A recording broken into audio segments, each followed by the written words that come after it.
Before I start, I wanted to invite you to do something that we do every day without noticing it. Would you please all take one deep breath? Now I want to tell you what just happened here. We are the first humans in the history of the world to breathe 400 ppm CO2 with every breath we take. That is a daunting fact. So it is also daunting that 400 ppm is 100 ppm more than the last ice age that we had, and that it is the variation that occurs normally, if anything is normal anymore, over 100,000 years, and that we have now accelerated that 100 times. So that is the situation that we have. You just had a very, very brilliant expose of the first working group of the IPCC Fifth Assessment Report, so I will not go into any of the science, although none of us should ever make any presentation in public or in private without starting with the basic facts of science. But because that has done today, let me quickly move into the other areas. It seems to me that the Fifth Assessment Report, the first working group, actually ends at least two debates. It ends the debate on science, because I only listened to the second half, so I don't know if this was addressed in the first half of your presentation this morning. But the debate on science has truly ended, because we have 200 lead authors putting together the work of 600 scientists who went through 9,000 peer-reviewed publications and answered 50,000 queries. The statistics speak for themselves. There is no longer a question on the science. And that working group report ends the debate on, should we act? There is no doubt that we have to act, and that we have to act now. Now is the time. It is not tomorrow. It is not the day after tomorrow. It is now. Now is the time. Now, there are two other debates that are still lingering out there in the air. One is the outcome that we're going to have, is it actually different if we have climate-friendly policy? And is what we have in front of us, is the challenge that we're facing so complex that we would not be able to effectively address it? And those two debates are actually being matched. The overwhelming science is here, and the overwhelming consensus on the answer to those two debates is also already there, with the major financial and energy institutions of the world. What does that mean? The World Bank has already put out several months ago its report saying, should we continue what we're doing, we're going to 4 degrees, which would wipe out all the development gains that we have had in the past 25 years, but we still can put in the policies in place to get to our 2-degree goal. And the World Bank has been the first one, but not the last, because it has been followed by the European Investment Bank, by the European Reconstruction Bank, and by Exim Bank, to say we will no longer finance coal except in extenuating circumstances. The IMF has come out and said very clearly, subsidies on fossil fuels can and must be decreased, moving toward removal, and that can be done without jeopardizing and threatening the lower income population. And they have gone into each one of the countries currently with fossil fuel subsidies and have done the analysis to back that up, and stand ready, willing, and able to assist any country that wants to move down that path. The OECD has recently come out very, very clearly with the call to zero net emissions by the second half of the century, also calling on policy, saying we can get to zero net emissions, and we must, if we have the policies in place. And the IEA has, of course, said the emissions continue to rise, but we can curb those with the necessary policies, and they put out their 4 choice sectors in which that can be done, and it can be done without harming any economy. And I recently came, just a few days ago, from the World Energy Council meeting in Korea. And at that World Energy Congress, the Council put out its Energy Trilemma report, where they say unequivocally, we must move toward an energy model that is reliable, affordable, and environmentally responsible, and they put out their 10-point agenda. I was impressed that the conversation in Daegu at the Energy Congress was not about whether we're going to move toward these 3 factors in our energy model, but rather how are we going to get there. So that is encouraging. What is not encouraging is that the conversation is still not about the urgency about getting there. So yes, policy matters. No, it is not so complex that it can be addressed, but the time is now. So the next step that we have is COP19 in Warsaw. And I will only very briefly give you our sense of what needs to be delivered in Warsaw, because the incoming COP president will, I'm sure, go into much detail. So let me just say very briefly, the world is eagerly awaiting, number one, for second commitment period of the Kyoto Protocol ratifications. Secondly, we must take the institutional arrangements that have already been agreed to into their operational phase, move them from their design phase into the operational phase, and that includes all of the institutional arrangements to support developing countries on both technology and finance. That with respect to what has already been agreed.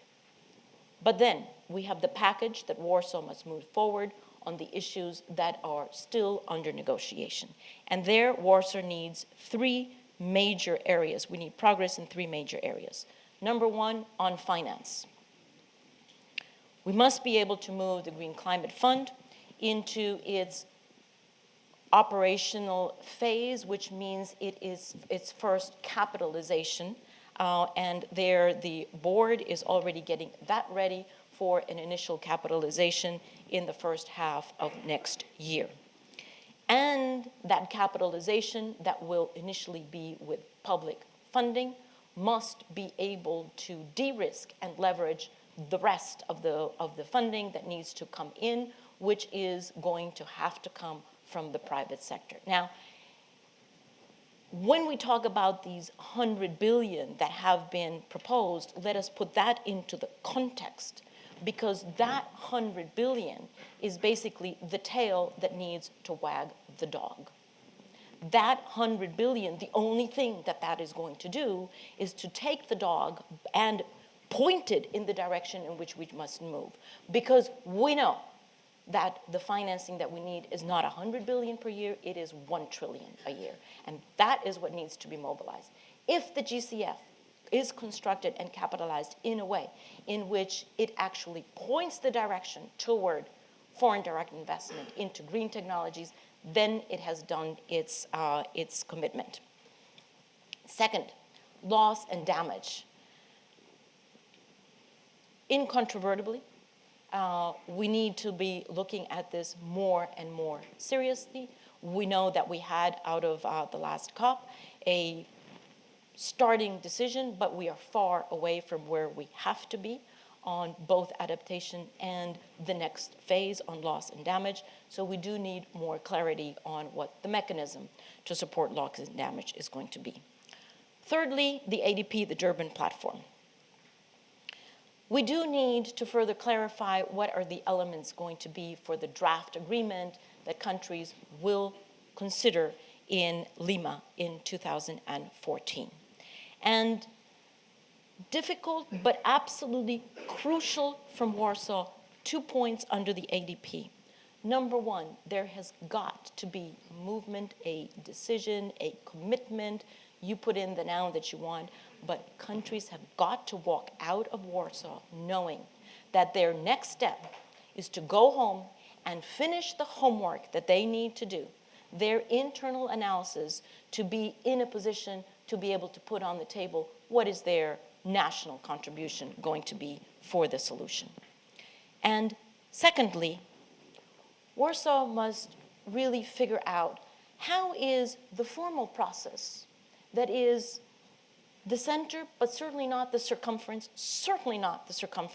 of climate action, how is that formal process going to recognize all of the other actions, activities, initiatives, successes, and in fact failures, so that we can learn from those failures that are going on outside of the formal process. Because that is the whole point of the formal process, is to point the direction and then have all of the other sectors, all of the other initiatives actually provide for the speed and the action that is necessary. So homework to be done. Everybody should leave there with their little school bag ready to say, okay, I need to fill this with my homework. And they need to figure out how are they going to recognize all of the action that is taking place already. Because Warsaw needs to change the narrative that we're in. We need to leave Warsaw with a dominant narrative of constructive engagement with climate action. That is why in Warsaw, the Secretariat on our side, we are using Warsaw as a platform to showcase action that is already occurring, and we have chosen 3 areas: women, urban poor, and innovative financing. And the COP presidency will be offering Warsaw also as a platform for cities to show what they are doing and for business to show what they are doing. Because Warsaw needs to be a resounding response to the call for action that has been put out by the first working group. My friends, now is the time, and Warsaw needs to show that we have understood that now is the time. I very much appreciate the agenda and the work that you're going to be doing over these next 2 days, because you're going to be focusing on what is the challenge that we are all moving into as we get closer and closer to 2015. But before we get to 2015, I would like to very clearly underline that 2014 is the critical year. In 2014, we must enlarge the space of action, and we must prepare the ground not for an agreement, but for a meaningful agreement. We have to prepare that ground. We will get an agreement, but we must make sure that it is a meaningful agreement. So a couple of things for you to use as milestones for all the work that you are doing. In January, and I'll just give you three points there, chronological order. In January, we are blessed to have that the World Economic Forum has agreed to devote one of the days of Davos to climate change, and we are working with them on that agenda to be able to identify a handful of game-changing opportunities in the climate agenda that can actually be moved forward and truly make a difference. In May, we have the Clean Energy Ministerial that will be held in Korea, where I fully expect ministers of energy to come together to constructively discuss how the energy model is going to move forward under the circumstances that we now understand. And in September, as you all very well know, the Secretary General of the United Nations has called for a summit for both heads of state as well as heads of corporations. So it will be leaders of countries and leaders of the private sector And he is calling for them to stand up and be counted. He is calling for them to come with their bold commitments on climate finance, as well as on their emission reduction plans. Why? Because now is the time. I do not exaggerate by saying 2014 needs to be the year in which every government, every organization, every business, every individual needs to ask themselves, how am I, how is my organization, how is my business going to contribute to solving climate? If 2014 emerges as the year in which we have mounting evidence, not just of severe events, but also mounting evidence of bold action and bold commitments, then we stand the best chance of having a strong draft agreement in Lima and being able to move then into Paris with a universal framework for climate action that is anchored in reality and powerful enough to transform that reality. Then we would be able to go to Lima and get a climate framework for climate action that both harvests everything that we're doing now and will be accelerating in 2014 and 15, as well as catalyzes, so both harvest and catalyze further action. Because that is the only way that we're going to get to both global peaking in this decade and to zero net emissions in the second half of this century. So my friends, my bottom line message to you today is now is the time. And all of your work, because I know that all of you are here because you do have a contribution to make. Do not peg that contribution in 2015. It'll be 1 year too late. Peg it on 2014, because that is the only way that you will be able to influence the meaningfulness of the agreement of 2015. Thank you.